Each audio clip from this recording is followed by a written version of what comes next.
Trump साहब और मोदी साहब के बीच में सुलह हो गई। ट्रंप साहब की हर बात जो है बात ही होती है और प्रैक्टिकल नहीं होती। इंडिया की मार्केट अब टेक ऑफ करने वाली है। हिंदुस्तान में एक साल से जो पैसा नहीं बना, पिछले 5-4 साल में अच्छा पैसा बना था, तो अब वो वक्त दोबारा आने वाला है कि आपके पास पैसा फिर से बनने के चांसेस हैं। म्यूचुअल फंड्स की बजाय अगर आप इंडिविजुअल स्टॉक्स में आप एंटर होते हो, फंडामेंटली अच्छे स्टॉक्स, ग्रोथ वाले स्टॉक्स, उन पे नज़र रखिए, वो आपको ज़्यादा रिटर्न देंगे म्यूचुअल फंड्स की बजाय। नमस्कार, सत श्री अकाल एंड आदाब दोस्तों। जैसा आपको मालूम है कि पिछले लगभग 2 महीने से मैं ट्रैवलिंग पे हूँ, तो स्टॉक मार्केट के ऊपर बहुत सी वीडियोस नहीं ला सका। अब 1 हफ़्ता और रह गया इंडिया में और वापस जाने वाला हूँ, तो मार्केट से थोड़ा आउट ऑफ टच रहा, लेकिन मोटी मोटी खबरें जो हैं वो मैं कवर करता रहा। तो दोस्तों, अभी रिसेंटली ट्रंप साहब और मोदी साहब के बीच में सुलह हो गई। तो ये सुलह, जब 2 दिग्गजों में सुलह होती है तो उसके अच्छे असर दुनिया पे पड़ते हैं। और टैरिफ वाली कहानी भी अब थोड़ी पुरानी हो गई है। तो आपको मालूम है कि अमेरिका में सुप्रीम कोर्ट में अब केस है, ट्रंप साहब का टैरिफ लगाने का हक है या नहीं है, इसके ऊपर सुप्रीम कोर्ट डिसाइड करेगी, होपफुली बाय अक्टूबर, कि वो सही है, उनकी ताकत है, उनकी पावर्स में ये आता है टैरिफ लगाना या नहीं। तो अगर ना हुआ तो फिर टैरिफ वाली कहानी ख़त्म। वैसे भी ट्रंप साहब की हर बात जो है बात ही होती है और प्रैक्टिकल नहीं होती, तो वो बातों तक की रहती है और उसको भी इंटरेस्ट नहीं होता कि एक्चुअल हो काम। उसको सिर्फ इमेज बनाना है दुनिया में, और ऑप्टिक्स के लिए वो ये सब कुछ करता है, सेल्फ इमेज बनाने के लिए। ट्रंप साहब की ये प्रॉब्लम तो हम सबको मालूम है। तो चलो, देर आए दुरुस्त आए, इंडिया के साथ होपफुली हालात अच्छे हो जाएंगे, क्योंकि जो भी कहो अमेरिका है तो सुपर पावर है, और उसके साथ अगर किसी तरह के डिस्टर्बेंसेस किसी वजह से होते हैं तो उसका इम्पैक्ट इकॉनमी के ऊपर पड़ता है, सेंटीमेंट्स के ऊपर तो ज़रूर पड़ता है। तो दोस्तों, पूरी दुनिया की मार्केट जो है पिछले कुछ देर में भागती रही। अमेरिका की market all time high 6400 S&P 500 index हो गया। इवन पाकिस्तान जैसा मुल्क जो है उसका 80,000 इंडेक्स था कराची स्टॉक एक्सचेंज का 1 साल पहले, वो अब 1,50,000 पार कर चुका है। तो इंडिया की मार्केट जो है वो थोड़ी कैचअप करने की पोजीशन में है अब, क्योंकि इंडिया की मार्केट को कैचअप करना है। ये ऑल टाइम हाई अभी नहीं गई, 26,000 के करीब ऑल टाइम हाई था, हम 25,100 पे बंद हुए हैं निफ्टी कल फ्राइडे को। तो गुड न्यूज़ इज़ कि जो थोड़ा पीछे रह जाता है तो वो तेज़ भागेगा कवर करने के लिए। तो आने वाले वक्त में मुझे लगता है कि इंडिया की मार्केट अब टेक ऑफ करने वाली है। उसका बहुत बड़ा रीज़न जो है, अब फेड जो है वो इंटरेस्ट रेट्स कट करने की पोजीशन में आ गया है। आपको पता होगा कि नेक्स्ट वीक फेड की मीटिंग है। तो फेड जब इंटरेस्ट रेट्स कट करता है तो उसका दुनिया पे बहुत बड़ा असर होता है, ख़ास करके लिक्विडिटी एमर्जिंग मार्केट्स के ऊपर। तो क्योंकि फेड का इंटरेस्ट रेट कट करने का मतलब होता है कि ट्रेजरी यील्ड जो हैं वहाँ पे अमेरिका में नीचे जाती है। ट्रेजरी यील्ड्स नीचे जाने का मतलब ये होता है कि लोग वहाँ, उनको इंटरेस्ट रेट कम मिलता है दुनिया के इन्वेस्टर्स को, तो वो मार्केट से पैसा पुल करते हैं। जब मार्केट से वहाँ से पैसा निकालते हैं तो उनको कहाँ लगाना होता है? इमर्जिंग मार्केट्स में ज़्यादातर पैसा डाइवर्ट होता है। तो इंडिया काफ़ी बेनिफिशरी होगा इस मामले में, क्योंकि इनफ्लो इंडिया का पिछले कुछ देर से रुका हुआ था। रुका नहीं मतलब काफ़ी कम था, जितना इंडिया डिज़र्व करता उतना इनफ्लो इंडिया में नहीं आ रहा था। तो अब इंडिया में इनफ्लो का चांस होगा, क्योंकि प्रिंटिंग मशीन फिर चालू हो जाएगी और जो लिक्विडिटी मार्केट में इंक्रीज़ होती है तो लोगों के पास पैसा ज़्यादा आता है, बैंकों के पास फंड्स ज़्यादा हो जाते हैं, और जो स्टॉक मार्केट में उनका पोर्शन है जो लिक्विडिटी का, काफ़ी पोर्शन जो है स्टॉक मार्केट, कमोडिटीज़, गोल्ड हो गया, बिटकॉइन हो गया, इस तरह की चीज़ों में ज़्यादा इन्वेस्टमेंट आती है। तो उसे कहते हैं रिस्क ऑन हो गया। ठीक है। रिस्क ऑन स्टॉक्स होते हैं, जो ग्रोथ स्टॉक्स हैं वो जब लिक्विडिटी मार्केट में ज़्यादा होती है तो ग्रोथ वाले स्टॉक ज़्यादा तेज भागते हैं। तो too much money chase too little stocks, इस तरह से ये चीज़ें चलती हैं। तो भैया हिंदुस्तान में 1 साल से जो पैसा नहीं बना लोगों का, पिछले 5-4 साल में अच्छा पैसा बना था, तो अब वो वक्त दोबारा आने वाला है कि आपके पास पैसा फिर से बनने के चांसेस हैं। और एक बात मैं ज़रूर इंडिया के इन्वेस्टर्स को सजेस्ट करना चाहता हूँ कि जैसा रिटर्न म्यूचुअल फंड्स में पिछले 5 साल से आया, स्मॉल कैप मिड कैप में खास करके 30% से ऊपर रिटर्न, एक बंधन का फंड में देख रहा था mutual fund small cap mid cap, उसका CAGR 36% पिछले 5 साल का।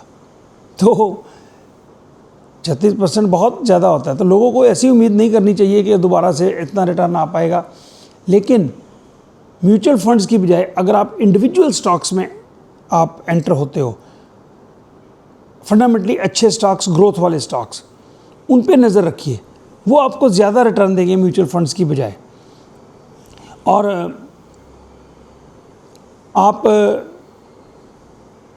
अच्छे स्टॉक्स जो हैं इंडिविजुअल ग्रोथ वाले, ट्रेंड के साथ भागिए। जैसे कहते हैं trend is my friend, stock market में बहुत मशहूर कहावत है। तो ट्रेंड के साथ चलिए, आप नज़र रखिए कि कौन सा सेक्टर जो है वो भाग रहा है, कौन सी कंपनीज ज़्यादा भाग रही हैं, तो बस उन्हीं के साथ भागिए। जो स्ट्रक हो चुके हैं अभी भी इन हालातों में, जो मार्केट में लिक्विडिटी अच्छी हो जाए, स्टॉक मार्केट के सेंटीमेंट्स अच्छे हो जाएं, फिर भी कोई स्टॉक अगर ना भागे तो उस पर आप मत ध्यान दीजिए। ये हम सबसे बड़ी गलती यही करते हैं स्टॉक मार्केट में कि जो सस्ता होता है ना, हम उसके ऊपर ध्यान देते हैं कि उसको ले लो यार, सस्ता है चीज़। लेकिन सस्ती चीज़ घटिया होती है दोस्तों, ये याद रखा करो हमेशा। बढ़िया चीज़ जो है वो हमेशा महंगी मिलेगी आपको, कोई बात नहीं, महंगी लो महंगी बेचो, ठीक है ना।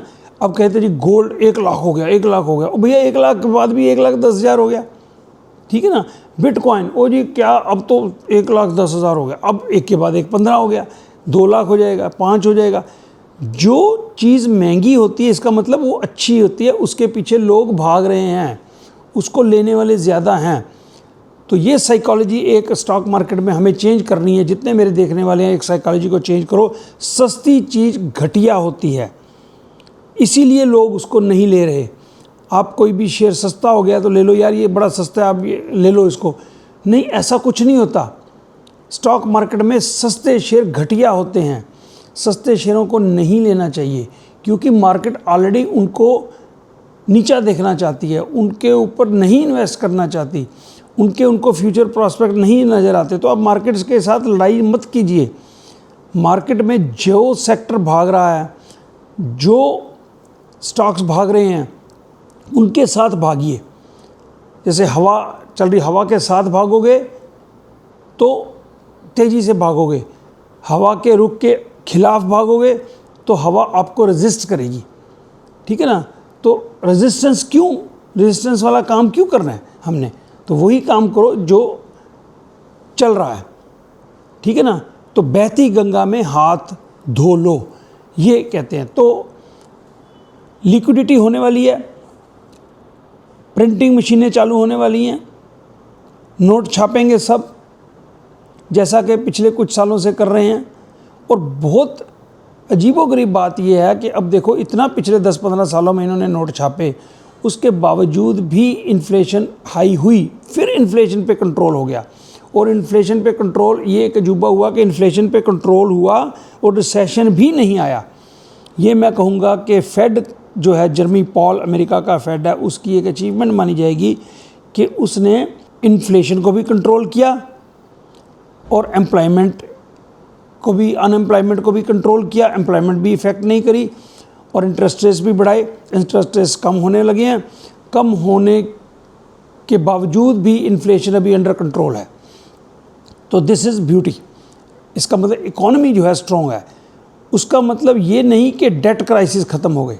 देखिए, एक बात ध्यान रखिए हमेशा, पूरी दुनिया के इस टाइम डेट तो हैं बहुत ज़्यादा, अनसस्टेनेबल हैं, ख़ास करके अमेरिका का, जापान का, बहुत ज़्यादा डेट है।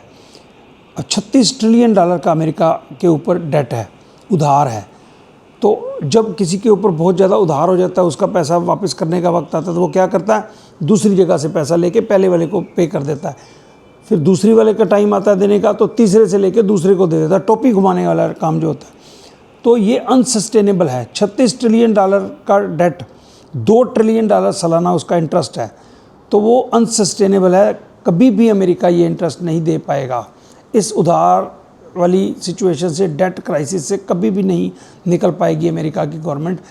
इसका कोई सलूशन है ही नहीं, क्योंकि मैथ के नंबर्स ही नहीं मिलते कि किस तरह से आप इसका उधार उतारोगे। तो बड़ा होता जाएगा, डेट बड़ा होता जाएगा। तो एक दिन तो गुब्बारा फूटना है भैया, एक दिन तो गुब्बारा फूटना है। लॉन्ग टर्म में तो करेंसी के क्राइसिस आने हैं। वो हम we are kicking the can down the road, ऐसे कहते हैं ना।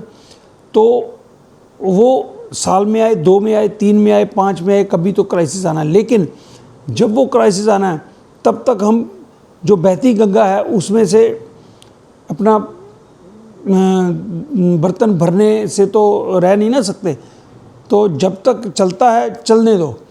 उधार से ही चल रहा है अमेरिका, चलने दो, हमें क्या लेना। हमें तो भैया बहती गंगा में हाथ धोने हैं, तो धोते रहो हाथ। इंडिया की मार्केट अब ठीक होना शुरू हुई है, और कहते हैं कि बुरे दिन बीते रे भैया, भले दिन आयो रे, अच्छे दिन आयो रे। तो अच्छे दिन आ गए हैं, और मुझे उम्मीद है कि आने वाले वक्त में इंडिया की स्टॉक मार्केट में अच्छा पैसा बन जाएगा। लेकिन सारे सेक्टर्स में नहीं, आपको सेक्टर स्पेसिफिक होना पड़ेगा। डोमेस्टिक डिमांड के ऊपर जो स्टॉक्स ज़्यादा डिपेंड करते हैं, उनके ऊपर आपको ज़्यादा ट्रस्ट करना पड़ेगा। जो दूसरे देशों की एक्सपोर्ट के ऊपर या अमेरिका के ऊपर डिपेंड करते हैं, उनके लिए डाउटफुल रहेगा। तो आईटी कंपनीज़ को मैं अभी भी इन्वेस्टेबल नहीं मानता। उसके कारण दो हैं। एक तो अमेरिका के साथ जो है इमिग्रेशन का क्राइसिस की वजह से H1B वीज़ाज़ वालों के लिए दिक्कत, वही कारण है। तो दूसरा जो आर्टिफिशियल इंटेलिजेंस आई है और उसमें इतने बिलियंस ऑफ डॉलर्स इन्वेस्ट हुए हैं, उसकी वजह से ये जो सर्विस सेक्टर की हमारी आईटी कंपनीज़ हैं, इन्फोसिस, विप्रो और TCS, वो अपने एम्प्लॉइज़ को, आपने सुना होगा अभी रिसेंटली TCS ने 12,000 एम्प्लॉइज़ निकाले। तो आईटी कंपनीज़ में ध्यान से इन्वेस्ट कीजिए। और जो डोमेस्टिक जो डिमांड के ऊपर कंपनीज़ हैं, उनमें ज़्यादा इंडिया के शेयर्स भागेंगे। ग्रोथ वाली अच्छी कंपनियां ढूंढिए और उनमें इन्वेस्ट कीजिए। तो बाकी वहाँ पे जाके कुछ और इस बारे में बातें करेंगे हम। तो दोस्तों, जैसे आपको पता है कि मैंने एक पंजाबी का चैनल शुरू किया है, USA टू पंजाब। तो मेरे को जैसे आपने इस GS पाजी वाले चैनल को प्यार दिया, मोहब्बत दी, दे रहे हो, उस तरह से पंजाबी का जो चैनल आया है USA टू पंजाब, जो पंजाबी समझते हैं लोग, उनको रिक्वेस्ट है कि please support USA to Punjab Punjabi channel. तो क्योंकि वो नया है बिल्कुल, और उसमें आप अगर गूगल उसमें YouTube पे डालोगे USA टू पंजाब तो वो नहीं आएगा। तो आपका मैं लिंक नीचे दे रहा हूँ, उसको लिंक को क्लिक करिए तो वो चैनल खुल जाएगा। उसको प्लीज़ सपोर्ट कीजिए। उसमें बहुत सारी चीज़ें आने वाली हैं एंटरटेनमेंट की। हमें बहुत सारे प्लान्स किए हैं उसमें, शॉर्ट स्टोरीज़, एंटरटेनमेंट और बहुत कुछ आने वाला है उसमें। तो आप इंजॉय करोगे उसको, पंजाबी के कंटेंट को। तो उसको सपोर्ट कीजिए। और जो फ़िल्म पंजाबी की हमने बनाई है, पाजी हो गए राजी, तो वो रेडी हुई पड़ी है। तो सिर्फ नेगोशिएशंस चल रही हैं कि कहाँ पे उसको रिलीज़ करना है, कौन से OTT के प्लेटफॉर्म पे उसको रिलीज़ करना है। तो वो अगले 1 हफ़्ते में उम्मीद है फ़ाइनल हो जाएगा। तो मैं आपको बताऊंगा कि कहाँ पे वो आप फ़िल्म देख सकते हो। तो उस फिल्म को भी अपना प्यार दीजिएगा और मुझे बताइएगा कि मैं कैसा लगता हूँ एक्टिंग करते हुए, और स्क्रिप्ट कैसा था, फ़िल्म कैसी थी। तो अगर कुछ ठीक ये चली तो फिर हम एक बड़ी फ़िल्म आगे बनाने की प्लानिंग रखते हैं। ठीक है दोस्तों, तो अपना ध्यान रखिएगा, खुश रहिएगा। और मौसम ठंडा ठंडा हो गया, अब गर्मी ख़त्म हो गई है। नॉर्थ में बारिशें बहुत हुई हैं, और इधर नॉर्थ में तो बहुत बारिशों ने तबाही मचाई है। तो भगवान से प्रार्थना है कि जो लोग अफेक्टेड हैं उनको हिम्मत दे भगवान, और जल्दी से वो रिहेबिलिटेट हो जाएं और दोबारा से अपनी नॉर्मल ज़िंदगी में आ पाएँ। तो दोस्तों ठीक है, नमस्कार, धन्यवाद, बहुत बहुत प्यार।